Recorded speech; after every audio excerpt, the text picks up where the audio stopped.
লন্ডনী নেতা এখন বলতেছে ভালো বিরোধী দল হবে জামাত।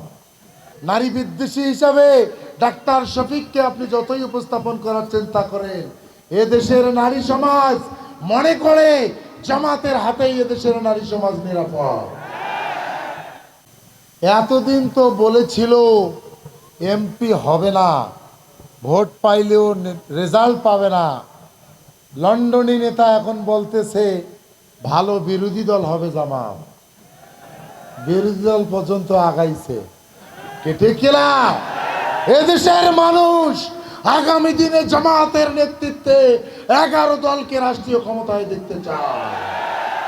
আগামীর সম্ভাব্য প্রধানমন্ত্রী ডাক্তার শফিকুর রহমান একজন মানবিক নেতা। মানবিক বাংলাদেশ গড়ার জন্য এদেশের মানুষ তার নেতৃত্বে আগাতে চায়। এই কালীগঞ্জ আদিতমারির মাটি এটা ইনসাফপন্থীদের ঘাঁটি। সন্ত্রাসীদের এখানে ঠাঁই হবে না, দুর্নীতিবাজদের এখানে ঠাঁই হবে না, চাঁদাবাজদের এখানে ঠাঁই হবে না। আগামী দিনের বাংলাদেশ হবে সন্ত্রাস মুক্ত বাংলাদেশ, দুর্নীতি মুক্ত বাংলাদেশ। ঠিক কিনা? আপনি যতই চাপাচাপি করেন, ডাক্তার শফিকুর রহমানকে নিয়ে নানান ষড়যন্ত্র করেন, এদেশের নারীদেরকে নারী বিদ্বেষী হিসাবে ডাক্তার শফিককে আপনি যতই উপস্থাপন করার চিন্তা করেন, এদেশের নারী সমাজ মনে করে জামাতের হাতেই এদেশের নারী সমাজ নিরাপদ।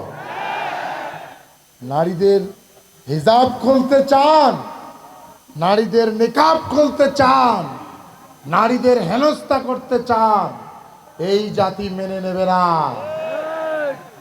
নতুন করে ফ্যাসিজম হওয়ার চিন্তা করিয়েন না। মানুষ আপনাদেরকে প্রত্যাখ্যাত করবে। ঠিক কিনা?